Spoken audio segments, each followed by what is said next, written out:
Some people you talk to and just bam, there is an instant connection. Lucas Woody is my next guest, and he makes that type of connection, it seems like, with pretty much everyone he comes in contact with. Ironically, he started his podcast not for the connection, but for the research. How or why did he even do this? Stay tuned.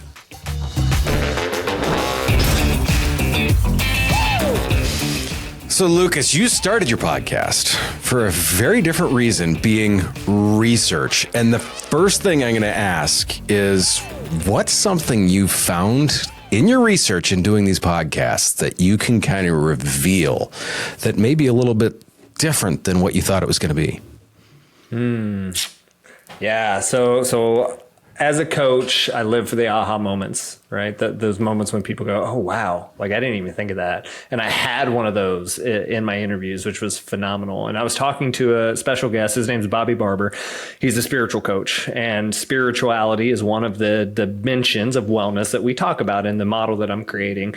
And one of my goals is to help people measure their wellness in all these different categories. And it's easy to do for your financial wellness, right? Like, are you bankrupt or not? Do you have enough money in the bank? Are you spending more than you're making? Exactly, right? Are you spending more than you're making, right? Those are easy metrics to determine. Physical wellness is also up there, right? Is your A1C healthy? Do you have the right cholesterol levels?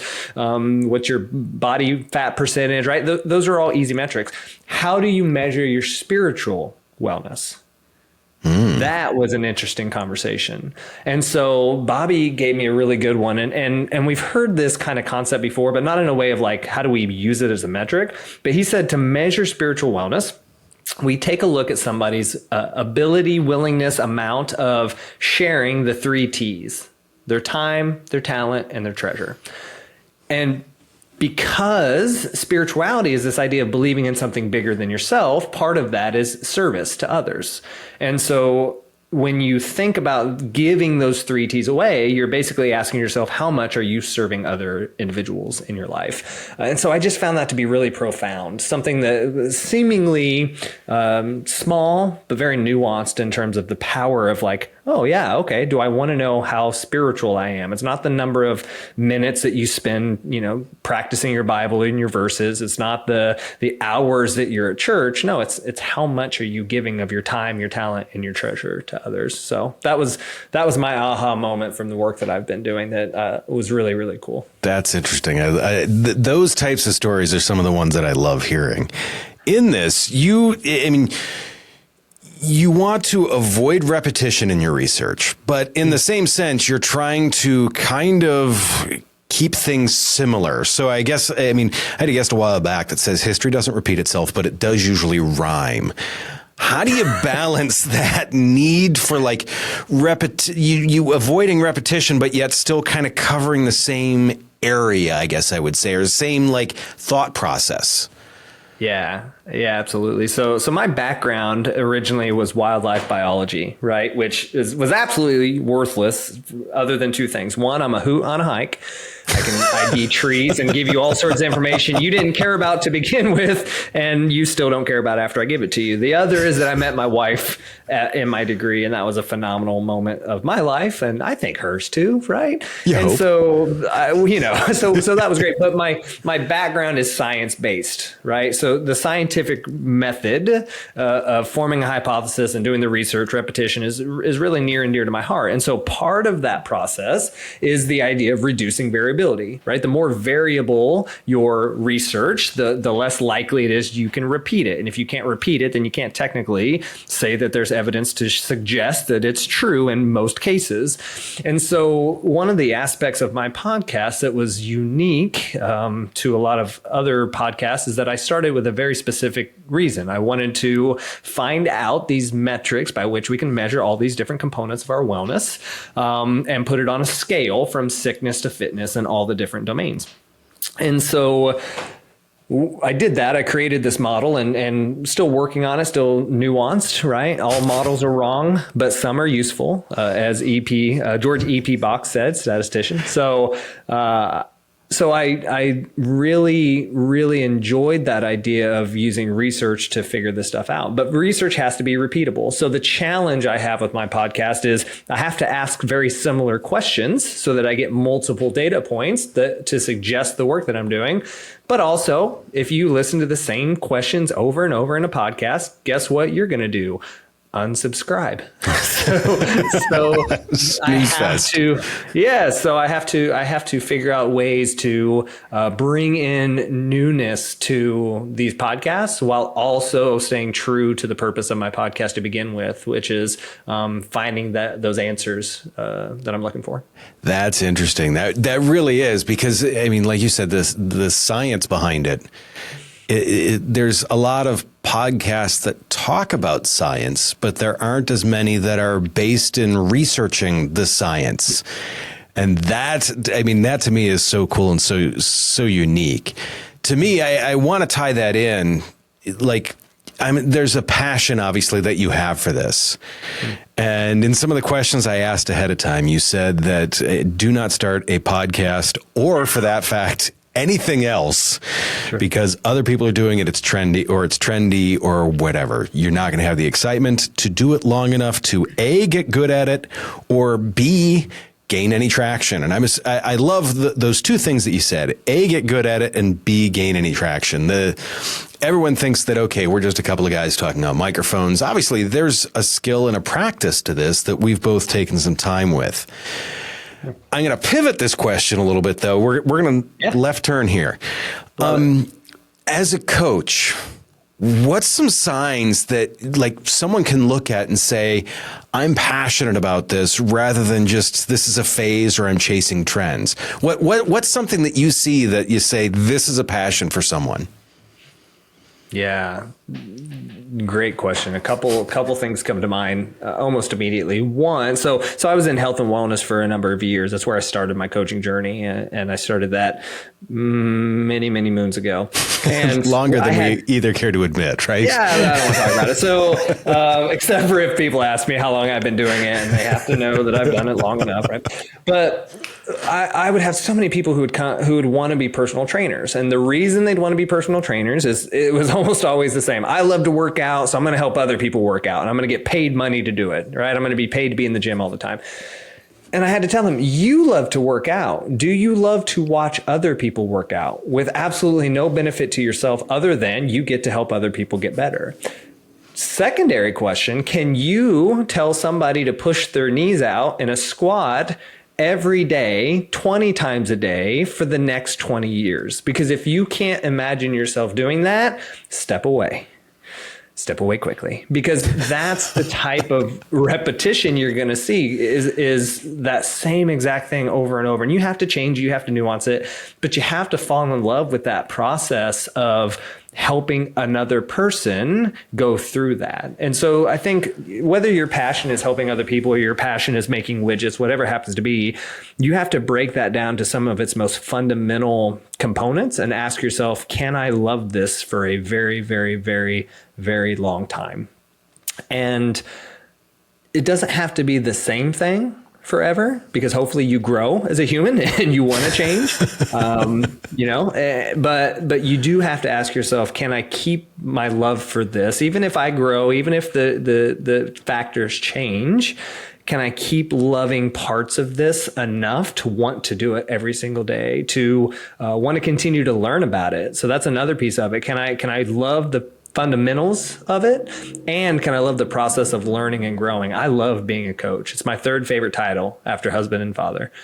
And I love learning new ways to be a coach. I'm reading a book right now called Coach Builder, right? I've been a coach for 15 years and I'm reading a book about how to be a coach. All right. So there's like, I love that part of it. So can you fall in love with the fundamentals?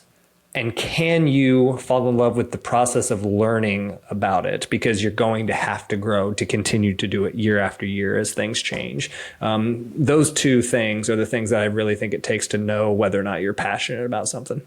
It's interesting you say that, because I instantly went to the side and I see why a lot of podcasts, stop after episode 12 or 15. because they enjoy what we're doing right now. They enjoy these conversations. This is my favorite piece too. We're sitting back, couple of guys talking about really cool stuff, but the editing, the posting, all the stuff that we're doing for you those are those components that, those aren't the pieces that you're passionate about. You're passionate about the conversations. And so I can see why too. The personal trainer example I love because I enjoy working out. I do not want to tell other people how to work out all day long. That's just not, I'm going to end up screaming at some 80-year-old lady to push fast or push harder on the bench press. And it's just going to staple her to the bench and I'm going to feel bad about it. So, no, I love that analogy. That's awesome. And it makes me think too, like for me, I truly do love doing this. We've done this for such a long time and I still this is my favorite piece. But when I've got something to edit or when we've got something to post, I love all those bits of it too. It's that passion and I can see it in all the stuff you do. I mean, just the books behind you, I know are not decorative. I know. I've never actually read those books in my life. I just like the titles and the fronts. Right. The pretty colors and the fonts. And yes, that makes sense. That makes sense. Well, it's just, you mentioned something that I really want to touch on, which is that idea, I don't love all aspects of the podcast. I don't love all aspects of coaching. And so what I've had to do is I've gotten good enough that I can charge enough to afford to bring on people on my team that can do the things that I don't love to do because they love to do it. So like the podcast, and I appreciate working with you. You honor the fact you've given me really great advice on how to make it better. Right. And you've also respected the fact that there are parts of it that I'm like, I can't change. Because I've told you before, if the podcast had to go versus me, if it's either, I've said the podcast purpose is to learn on how to help people with their well-being. And I'm not going to change that to make more likes or subscribers or viewers. And you've always respected that and helped me find that balance. Because you've also, as a good coach does, you've pushed me to change my mentality to be able to help to grow. But that's the part that I think that really benefits what I'm doing. Because to your point, 15 episodes in, if nobody's listening, guess what? I'm still recording a podcast because it's more than just the likes and the follows. And that's where people get so caught up is they care more about that outcome of who's listening, who's watching, how much money can I make instead of, no, I really love this. Like I said, if you didn't click record, we'd be having phenomenal questions and answers happening between us, maybe more curse words, but we'd still have these conversations because it's what we love to do. We're passionate about it. Yeah, no, it's really cool with stuff like that. And it's one of the things that I love about so many people that we work with. There is that passion for what they do, whether it be one of the racing podcasts, one of the HR podcasts, there's just this love for doing that. And that's awesome. Speaking of which, you've mentioned that having the podcast adds legitimacy to your brand. Even if it was only your mom watching, you can be like, hey, I have a podcast. Sure. How do you think that works with people when they hear that? What light bulb do you think goes off in people's head oh, he has a podcast? Yeah, absolutely. Yeah, when you have a podcast, which, by the way, my mom does not subscribe to. So that's a touchy subject. No, I'm kidding. Love you, Ma. So when you have a podcast, people go, oh, he cares enough about something that he's willing to put the time, energy, and effort into making something out of it, to learn from it. Mine happens to also be I bring on experts in fields. And so there's value regarded there. And there's an understanding that the experts that come onto my show are legitimate and that they find me legitimate enough to want to come onto my show and talk about the things that they want to talk about. So I think there's so many benefits to that, which is so ironic because I did not start it again for any sort of legitimacy. I started it because I knew I wanted to create the model. I knew I wanted to have a lot of conversations with really, really smart people that knew a lot more about these different dimensions than I did.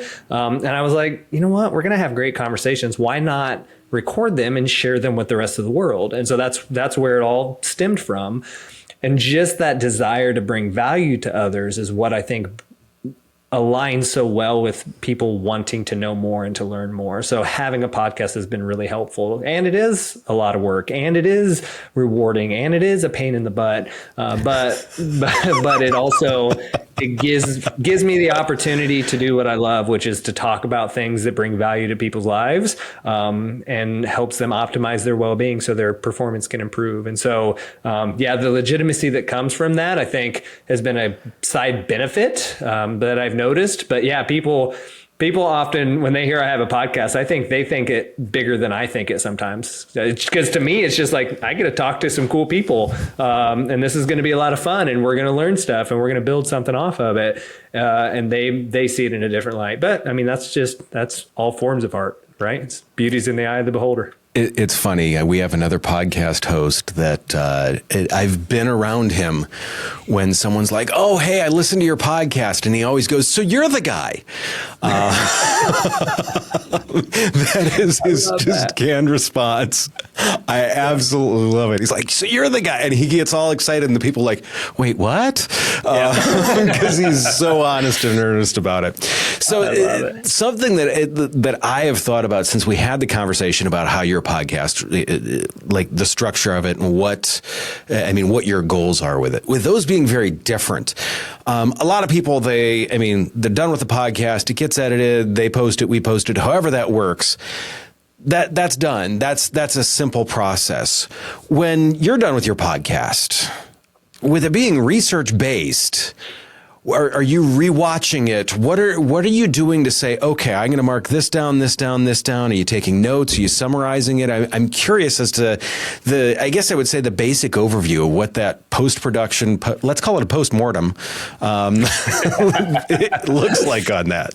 Yeah, absolutely. So there's a few pieces. There's a lot of utilization of it in my coaching practice, right? Like, so Arthur Brooks said it best. He doesn't do research. He does me search, right? He wants to know how to get better and happier. So he does research on how to get better and happier because he wants to be better and he wants to be happier.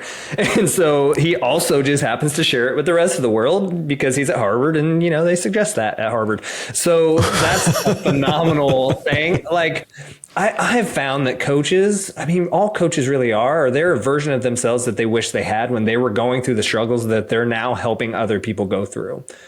Right. So when I was growing up, I wanted somebody to help me figure out how to balance life. I'm a high achiever and I think way too much, ask my friends.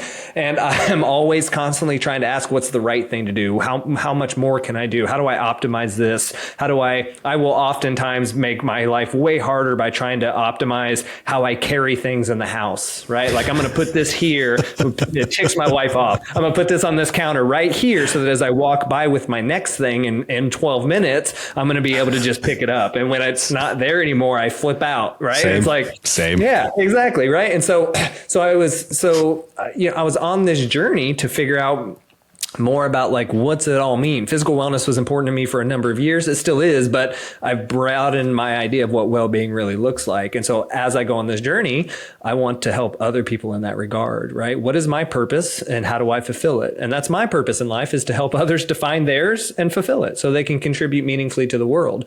And so that's why I do the research that I do. So part of the utilization of this is so that I can coach other people with the knowledge that I have. In terms of how I'm doing the evidence-based research, analytics, how I'm digesting the information behind the scenes, the process that I intend to use, because I still need a lot more information before I can do this. But I have a friend. Have you ever heard of AI? Maybe just a little bit. So I actually have a friend who does competitive research and market research, and she does very deep work. Like, we're talking people are going to spend millions of dollars on products and they need to determine what people think of it. And so she'll actually do interviews. just like what I'm doing, like one-on-one talky interviews, not surveys, not multiple choice, but like talking interviews. And so she actually cued me into some different tools that she can now use to process that information from those interviews utilizing AI. So she dumps 10, 15 interviews and goes, pull out the themes, pull out the threads. And so when I've gotten to the point where we have enough interviews to coalesce that data, that'll be the process that I use. Right now, it's a little bit more old school. It's a little bit more tracking on my own accord, having, spreadsheets, yada, yada, right? To be able to process that information. I don't know why I like yada yada that. Like, not even that, but just the fact that you talked about everything has its precise spot and everything needs to be as efficient as possible. And surprise, we use spreadsheets. Imagine that.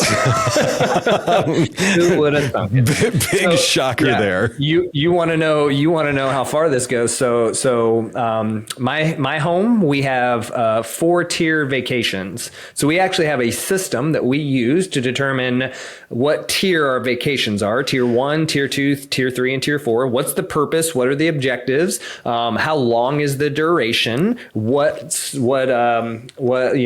How far away from home will the vacation be? Like, there's a whole system. I put a blog, I have a blog post about it.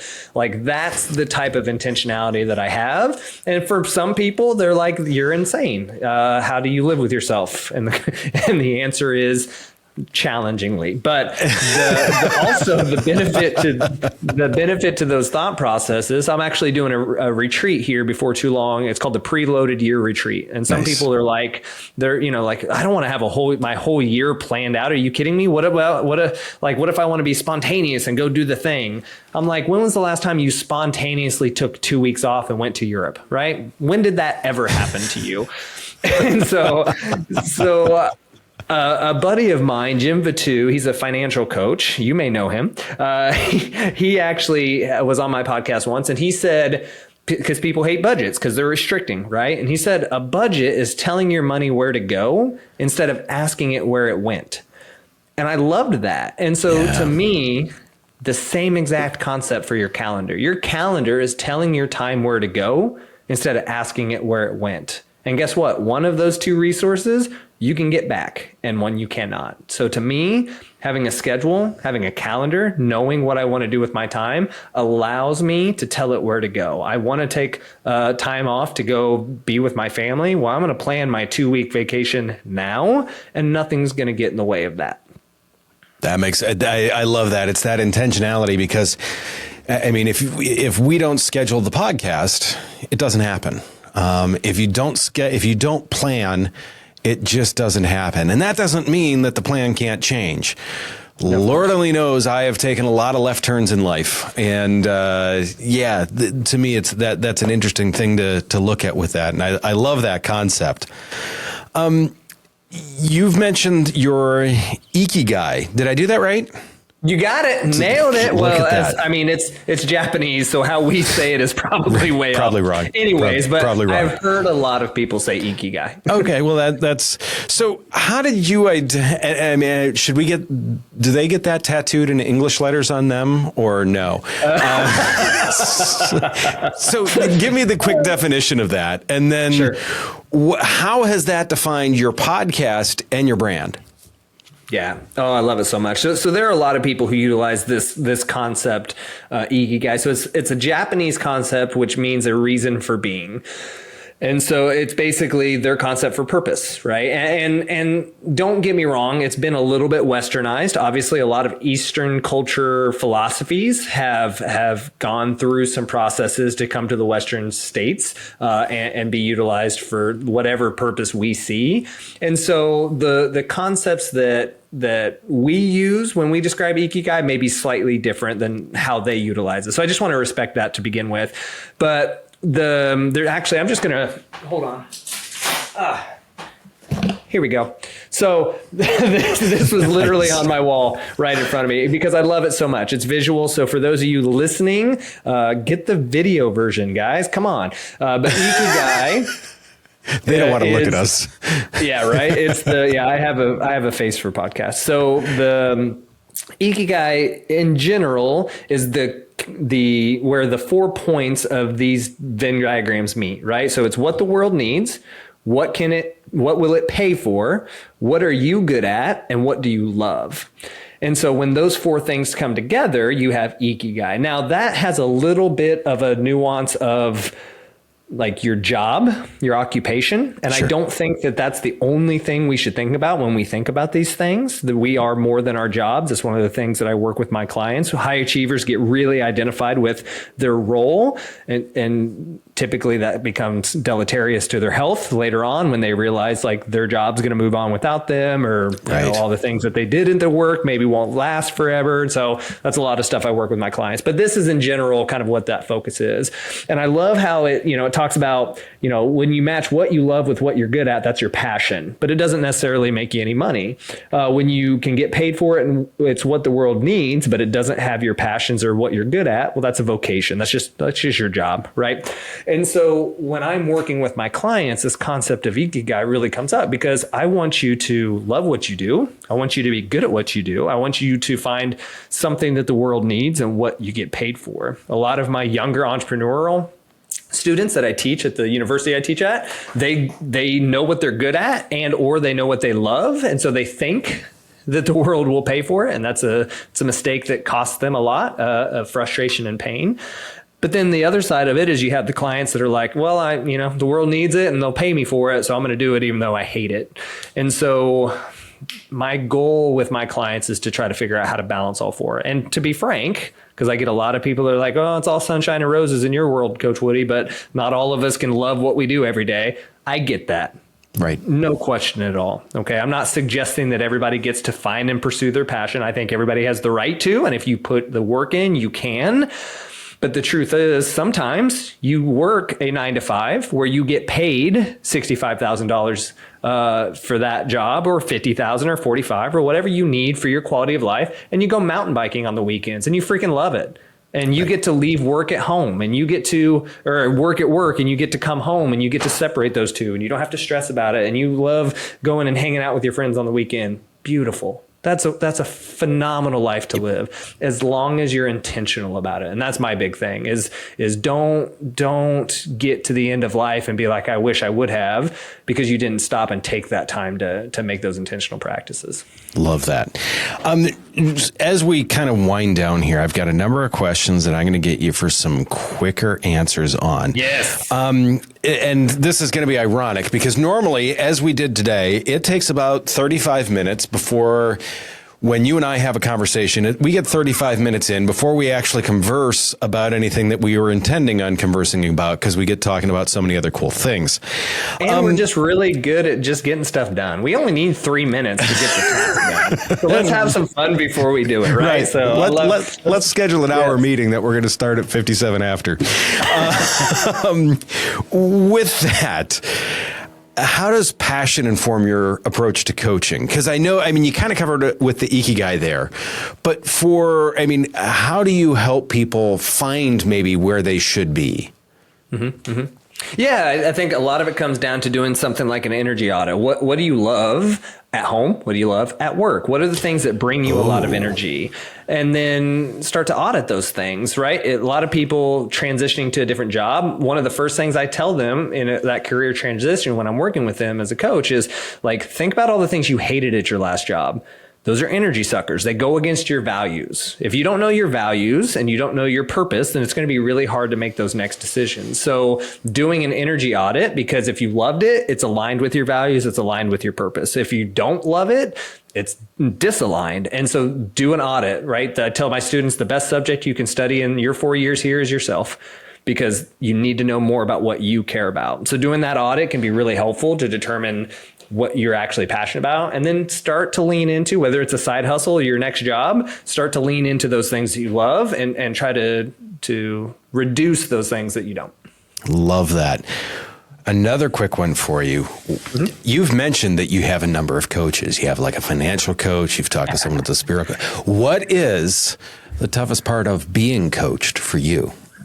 Oh, absolutely. Is stop. I have to shut down my coaching. Like, I'm if you're a football player and you go watch football, you're strategizing. You're thinking, what would I do? What's the piece that I would look at here? You're reading. You can't just be a fan, right? You can't just sit there and be like, yeah, right, because you're like, no, this is what I would do. So when I'm being coached, I love that question. The hardest thing is to shut that down. Is to stop analyzing them. I almost want to coach them through coaching me. And be like, no, see, what you should have done here is you should have dived a little bit deeper into some of my limiting beliefs and better understood. And that can sometimes limit me because I get really hyper focused on how they're coaching me, and it can be deleterious sometimes. Sure, I get it. I wholeheartedly get it.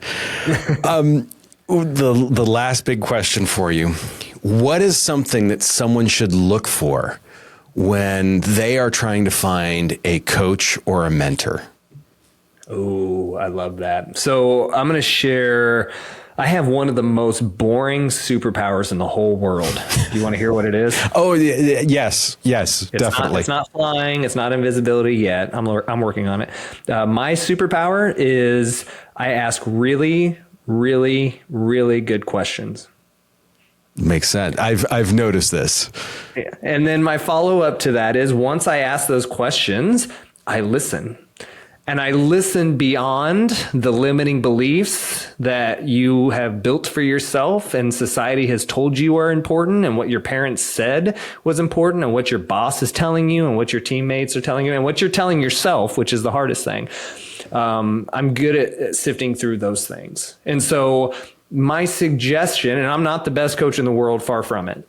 I'm constantly learning and I'm constantly growing. So my suggestion is to really look for coaches that are asking good questions. If you're stopping in the conversation and going, I hadn't thought of that, or that's a good question. They're making you think beyond just the face value of what you're saying.